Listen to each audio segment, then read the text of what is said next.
In this video, I'm going to talk about the 4 or 5 types when it comes to distribution of objects into groups. Now, this is one of the topics जिसको देख के लोग बहुत ज़्यादा डर जाते हैं. In fact, there is one subtopic in this which deserves a video of its own, to be very honest, which is distribution of similar objects into distinct groups, because उसके इतने सारे applications हैं, beautiful applications. But अभी के लिए let's look at distribution in general and देखते हैं कि क्या क्या इसमें concepts आ सकते हैं, क्या क्या चीज़ें इसमें हो सकती हैं. So first of all, let's try to classify this entire thing into 4 categories. तो 4 categories क्या क्या होती है यहाँ पे. The first thing is very straightforward. Similar objects को divide कर दिया मैंने similar groups के अंदर.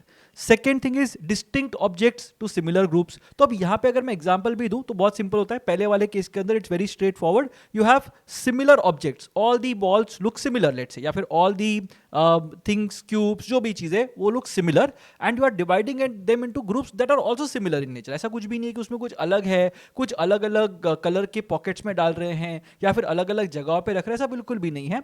दे आर बीइंग ड्रॉप्ड इनटू और split into similar groups. Second thing, distinct objects. तो जो हम लोग बॉल्स डाल रहे हैं उसको कलर कर देते हैं. तो देर are, let's say there is a black ball, a white ball, a red ball and a green ball, और उसको हम 3 अलग अलग या 3 सिमिलर चीज़ों के अंदर डिवाइड कर रहे हैं, 3 सिमिलर वेसल्स के अंदर उनको प्लेस कर रहे हैं. तो फिर कैसे कर सकते हैं? तो वो सेकेंड टाइप है.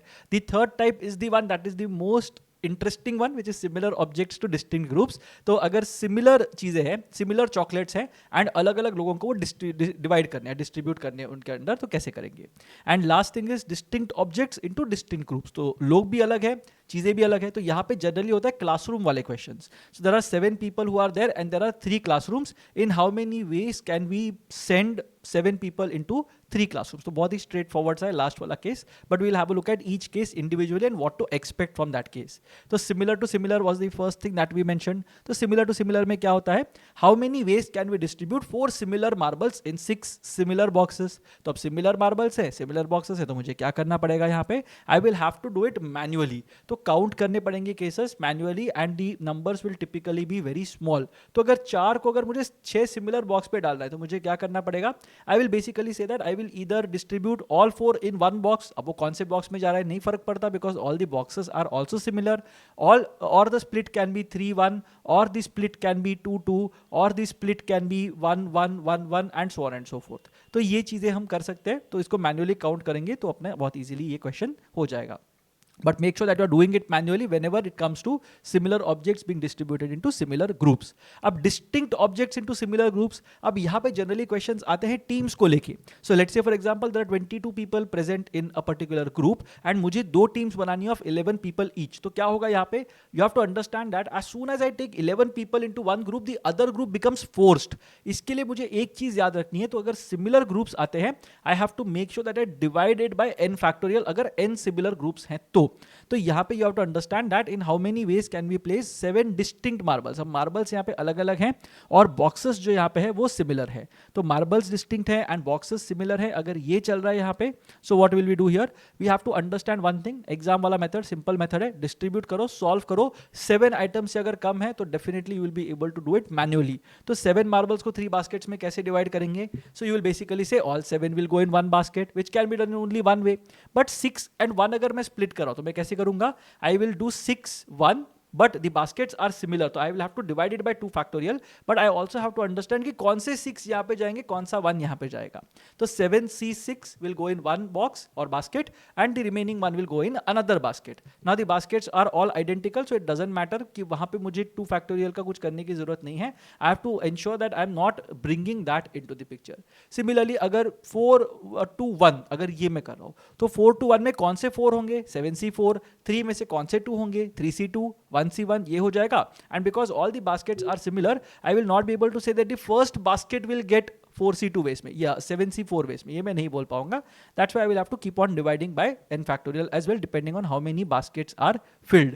The second method is a slightly easier one अगर देखते तो, बट उसके लिए बहुत होमवर्क करना पड़ेगा, which is using Stirling numbers. अब ये Stirling numbers क्या होता है?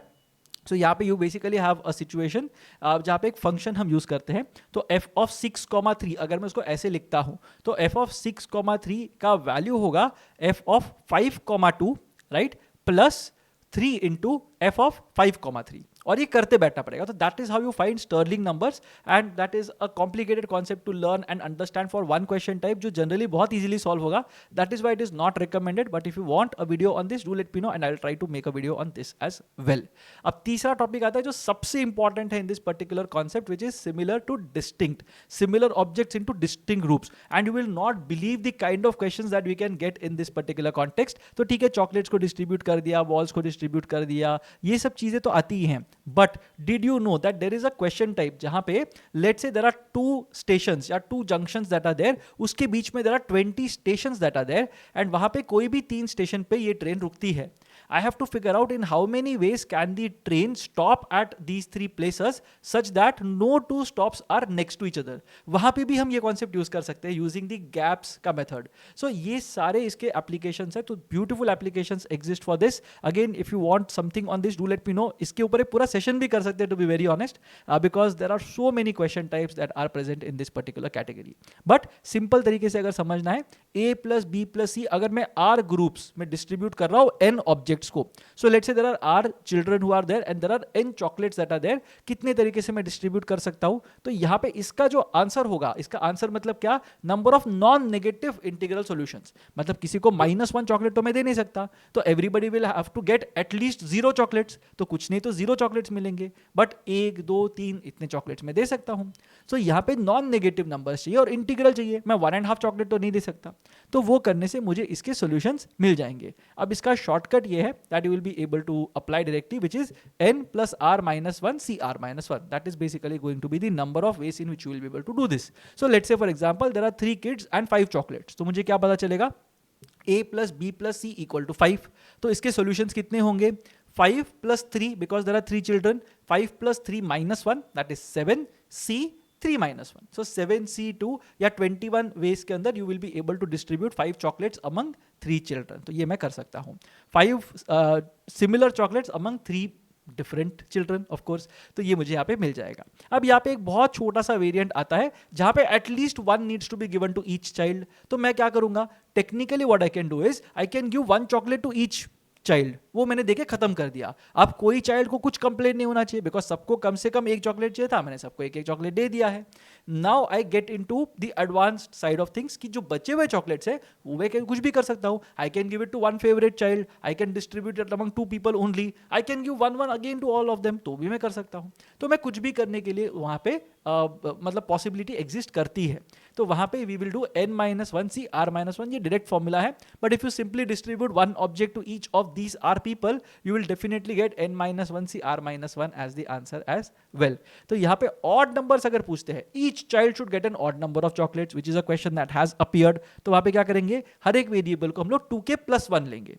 तो k का वैल्यू अगर 0 हुआ तो भी चलेगा, 1 मिलेगा. k का वैल्यू 1 हुआ तो 3 मिलेंगे, k का वैल्यू 2 हुआ तो 5 मिलेंगे, and so on and so fourth. तो यहाँ पे सारे वेरिएबल्स को मैं 2a plus 1, 2b plus 1, 2c plus 1 ऐसे लूंगा, so that my life becomes easier. And then simplify करके whatever is the eventual outcome that I am going to get, वो मेरा आंसर बन जाएगा. Even numbers becomes even easier. सारे variables को मैं 2a, 2b, 2c ऐसे ले लूंगा. तो वो 0 है तो 0 है, अगर 1 है तो the eventual answer will be 2 and so on and so fourth. तो ये करके हम बहुत इजीली क्वेश्चंस सॉल्व कर सकते हैं, right. So make sure that you know these basic types as well. एक एडवांस टाइप आता है जहां पे लेस देन पूछे हुए हैं. तो यहां पे the question appears in such a manner that there are 7 chocolates that you have and at most 7 chocolates that you are going to distribute. जिसमें चांस ये भी है कि मैं किसी को कुछ भी ना दूं, ये भी हो सकता है. सो अप टू 7 चॉकलेट्स अगर मुझे डिस्ट्रीब्यूट करें तो मैं कैसे करूंगा, then I know that a plus b plus c 3 लोगों में डिस्ट्रीब्यूट करना है. Let's say a plus b plus c is less than और इक्वल टू 7. ये मुझे समझ में आ गया.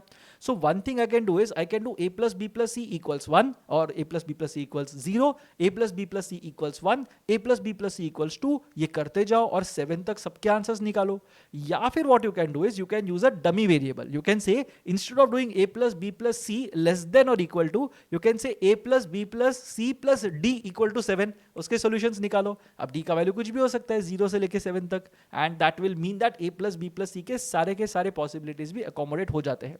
सो again as I said it's a beautiful topic. There are many question types that I have not mentioned here because there are so many things that you can do with this. So let me know in the comment section if you really enjoy this particular concept. I'll try to make a separate video on this particular thing. अब last वाला है distinct to distinct, and I had mentioned earlier या 4 या 5 case हो सकते हैं, तो the fifth case is a part of distinct to distinct, वो हम लास्ट में डिस्कस करेंगे. But distinct objects into distinct groups is the easiest question type. Why? जो मैंने पहले एग्जांपल दिया था, 7 children and 3 classes are there, तो मैं क्या करूंगा, I will ensure that every child will go to a classroom. ये तो मैं सोच रहा हूं ना, बट पहला चाइल्ड आता है तो उसके पास 3 ऑप्शंस हैं, वो 3 में से कोई भी क्लासरूम में जा सकता है. सेकेंड चाइल्ड आता है तो वो 3 में से कोई भी क्लासरूम में जा सकता है. So again this child has 3 options. The third child also has 3 options. The fourth child also has 3 options. Each of the 7 children has 3 options, which basically means my answer is 3 raised to 7. तो यहाँ पे 7 different chocolates among 3 boys अगर देने, तो every chocolate has 3 options. The chocolate will go to the boy will not come to the chocolate. तो यहाँ पे मुझे क्या करना है, r raised to n, ये मुझे यूज करना है. So if there are r choices available for the people who are there, then every person will have those r choices. n people अगर cumulatively देखेंगे तो r raised to n will basically be my answer. तो in this particular case 3 raised to 7 will be my answer to this particular question. अब यहाँ पे एक special case आता है of rings and fingers which you might have heard of. तो यहाँ पे let's say for example you have to place 5 rings in 3 fingers अगर मुझे करना है. अब सारे rings अलग अलग कलर के भी हैं let's say. Now what will you do? Distinct rings, distinct fingers मेरे पास exist करते हैं. तो मैं क्या करूँगा, मैं पहले एक रिंग पहनूंगा. अब जैसे ही मैं एक रिंग पहनता हूं ना, what is going to happen is I am going to have 4 places for the second ring. Do you know how? Because 3 fingers हैं, तो एक रिंग अगर मैंने यहां पे पहन ली तो सेकंड रिंग कैन बी वोन इधर below this one, above this one, other finger. तो 4 अलग अलग प्लेसेस मेरे पास रह जाते हैं. And that is basically how you will solve this. तो यहां पे हमको एक समझना है that each ring can go above और below the existing ring as well. तो यहां पे अपना आंसर क्या होगा, कॉम्प्लिकेटेड तरीके से बताना है तो अपना आंसर होगा r into r plus 1 into r plus 2 into r plus n minus 1. But simple तरीके से बताना है, there are 5 rings and 3 fingers. The first ring can go to any of these 3 fingers, तो 3 ways to do it. The second ring will have 4 options available. The third ring will have 5 options available. The fourth ring will have 6 options available and the fifth ring will have 7 options available. So अपना answer होगा 3 into 4 into 5 into 6 into 7. So यहाँ पे r plus n minus 1, 3 plus 5 minus 1 will be the formula. But I would suggest कि यहाँ पे formula याद मत रखो. Just look at it logically and you will be able to get this. Now, if you want to understand any of the formulas or any of the concepts that I have mentioned in this video, you can check out the Power Prep program, the link to which will be there in the description box below. So, वहाँ पे जाके you can have a look at all the concepts that I have mentioned here. तो उसको detail में बताया using examples, very similar examples to what I have put on these slides. And if you are already well versed with these concepts, you can have a look at the Mastery program, wherein I solve advanced concepts from these very concepts that I have, or advanced questions rather, from these very concepts that I have mentioned here. So, do check out these programs by using the link in the description box below. And if you have suggestions for any subsequent videos similar to what I have done right now, do let me know in the comment section as well, and I'll try to accommodate your requests in the upcoming videos.